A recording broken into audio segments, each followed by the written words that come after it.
నమస్తే studios news కి స్వాగతం. బులెటిన్ల ముందుగా హెడ్లైన్స్. ప్రధాని మోడీతో సీఎం రేవంత్ రెడ్డి భేటీ.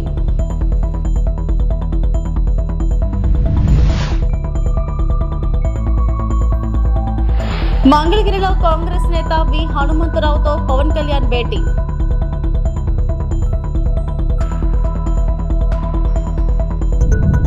పులివెందులలో వైఎస్ జగన్ చేతుల మీదుగా రాజారెడ్డి ఐ సెంటర్ ప్రారంభోత్సవం.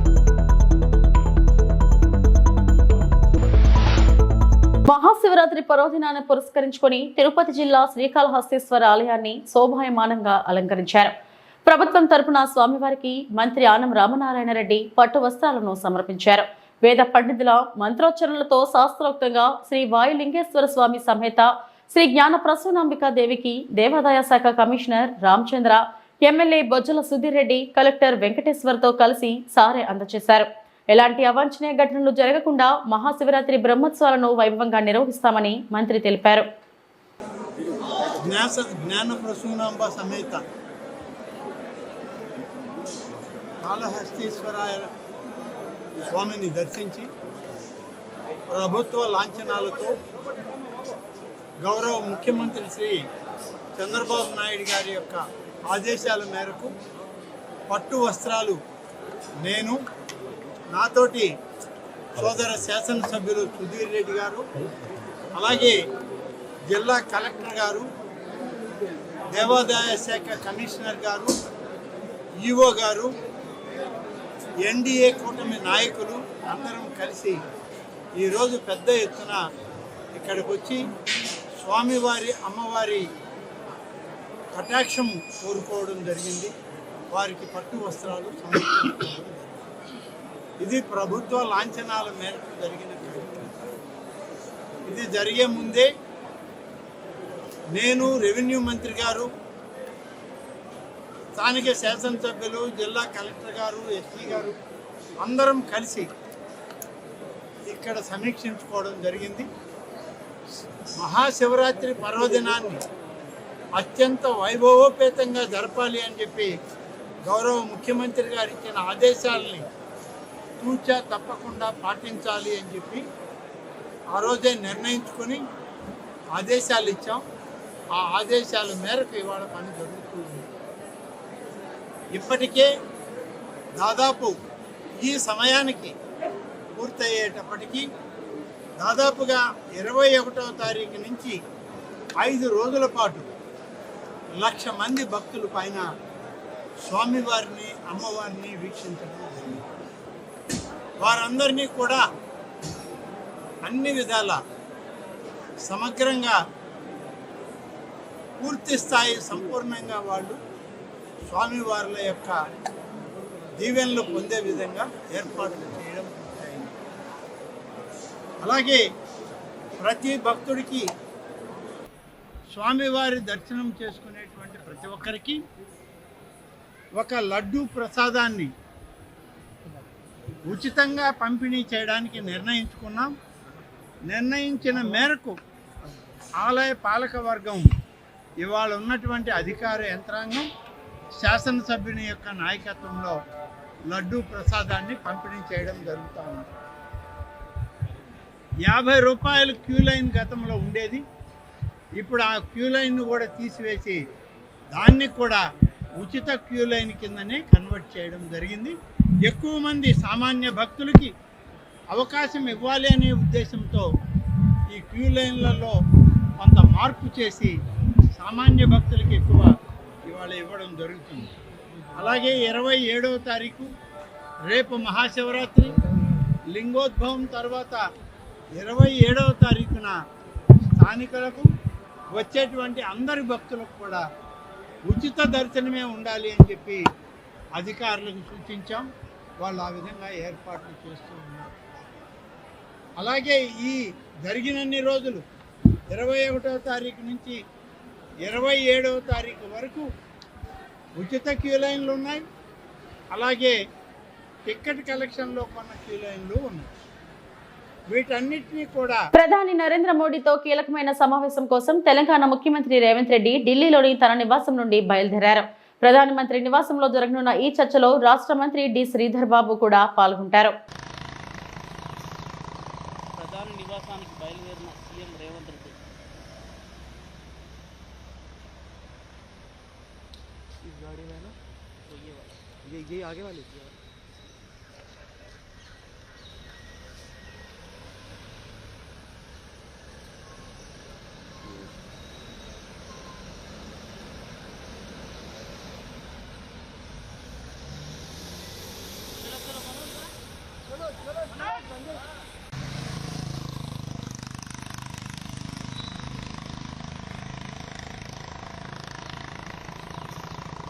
ప్రధాని నివాసానికి బయలుదేరిన సీఎం రేవంత్ రెడ్డి इस गाड़ी में ना तो ये वाला ये आगे वाली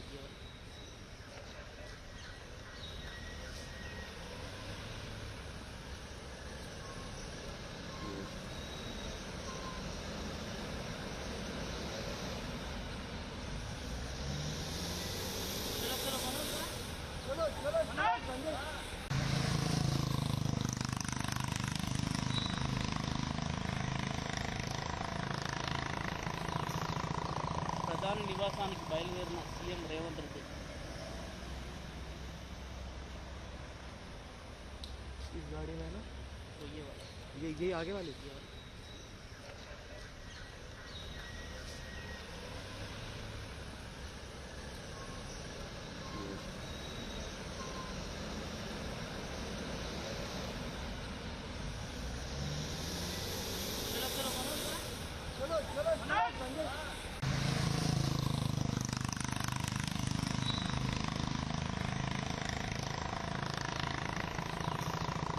ప్రధాని నివాసానికి బయలుదేరిన సీఎం రేవంత్ రెడ్డి इस गाड़ी में ना तो ये वाला ये आगे वाली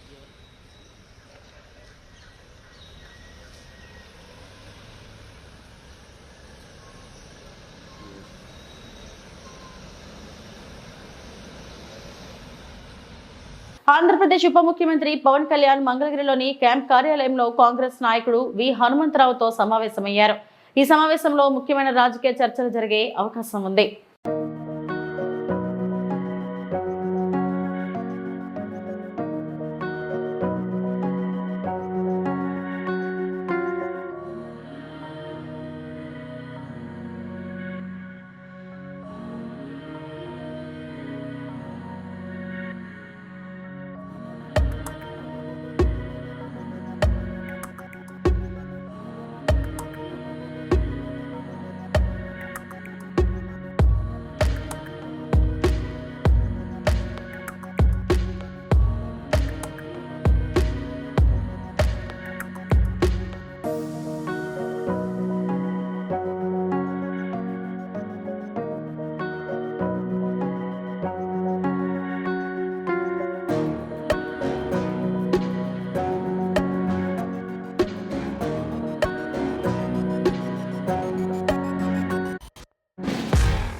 వైఎస్ఆర్సీపీ అధినేత వైఎస్ జగన్మోహన్ రెడ్డి తన నియోజకవర్గం పులివెందులలో రెండో రోజు పర్యటిస్తున్నారు.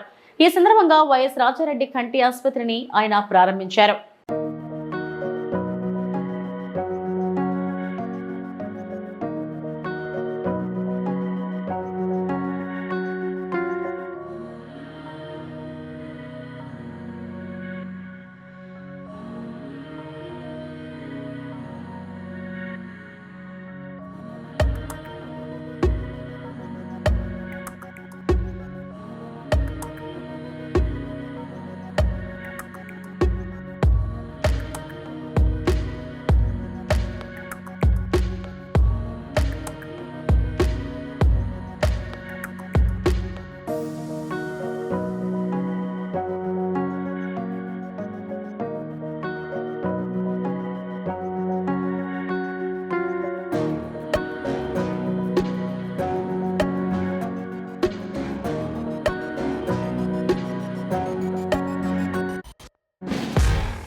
ఆదివాసీ నవ నిర్మాణ సేవ ఆధ్వర్యంలో పాత ఇసుక పాలసీ విధానాన్ని కొనసాగించాలని కలెక్టర్కి వినతి. ములుగు జిల్లా వాచేడు వెంకటాపురంలో మహిళా ఇసుక సొసైటీ సహకార సంఘాలు మంగళవారం ఆదివాసీ నవ నిర్మాణ సేవ ఆధ్వర్యంలో జిల్లా కలెక్టర్ దివాకర్ టిఎస్ ని కలిశారు. ప్రభుత్వం చేసిన నూతన ఇసుక పాలసీ విధానాన్ని షెడ్యూల్ చట్టాలకు అనుగుణంగా ఉండాలని, పట్టా భూముల్లో మైనింగ్ అనుమతులు ఇవ్వకూడదని, క్యూబిక్ మీటర్ కి ఇస్తున్న 220 రూపాయలు సరిపోవడం లేదని, పెరిగిన ధరలకు అనుగుణంగా 500 రూపాయల వరకు పెంచాలని, పాత ఇసుక పాలసీ విధానాన్ని కొనసాగించాలని ఇసుక సొసైటీ సంఘాలు మంగళవారం జిల్లా కలెక్టర్ కు మరియు ప్రాజెక్ట్ అధికారికి వినతి పత్రం అందజేశారు. ఈ సందర్భంగా కలెక్టర్ దివాకర్ టిఎస్ స్పందిస్తూ షెడ్యూల్ ప్రాంతాల్లో ఇసుక విధానంలో ఎటువంటి మార్పులు ఉండకపోవచ్చని, గిరిజన చట్టాలకు అనుగుణంగానే ఉంటుందని సొసైటీ సభ్యులకు వివరించారు. కార్యక్రమంలో ఆదివాసీ నవ నిర్మాణ సేన రాష్ట్ర అధ్యక్షులు పర్సనల్ నరసింహమూర్తి, రాష్ట్ర వర్కింగ్ ప్రెసిడెంట్ వాసం నాగరాజు, ఇసుక సొసైటీ జిల్లా అధ్యక్షురాలు ముర్రం రామలక్ష్మి, మండల అధ్యక్షులు వాసం రజని తదితరులు హాజరయ్యారు.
మహాశివరాత్రి బ్రహ్మోత్సవాల నేపథ్యంలో మహానంది క్షేత్రంలో రెండవ రోజు రాత్రి శ్రీ కామేశ్వరి దేవి సహిత మహానందీశ్వర స్వామి అమ్మవార్లు సింహవాహనంపై కొలువై భక్తులకు దర్శనమిచ్చారు. Chief festival officer deputy commissioner Ramanjaneyulu, EO Srinivasa Reddy ఆధ్వర్యంలో వేద పండితులు రవిశంకర అవధాని అర్చకులు వేద మంత్రాలతో శాస్త్రోక్తంగా పూజలు చేపట్టారు. అనంతరం కన్నుల పండుగ గ్రామోత్సవం నిర్వహించారు. పూజా కార్యక్రమాల్లో ఏఈఓ మధు, సూపరింటెండెంట్లు అంబటి శశిధర్ రెడ్డి తదితరులు పాల్గొన్నారు.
దక్షిణ కాశీగా పేరుగాంచిన శ్రీకాళహస్తీశ్వర స్వామివారి దేవస్థానం నందు మహాశివరాత్రి బ్రహ్మోత్సవాలు అత్యంత వైభవంగా మహాశివరాత్రి పర్వదినాన ఉదయం 3 గంటలకు గోపూజ కార్యక్రమం దేవస్థానం అర్చకులు వైభవంగా నిర్వహించారు.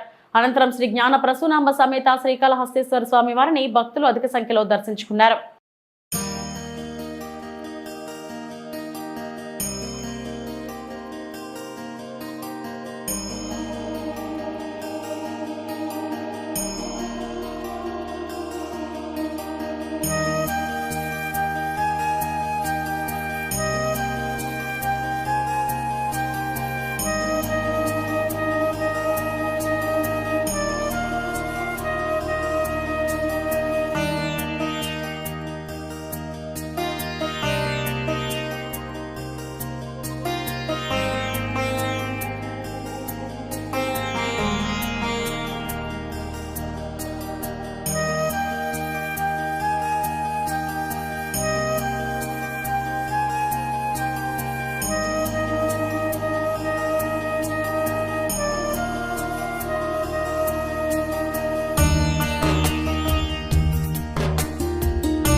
ఇవి ఇప్పటి వరకు నా బులెటిన్ అప్డేట్స్. నమస్తే.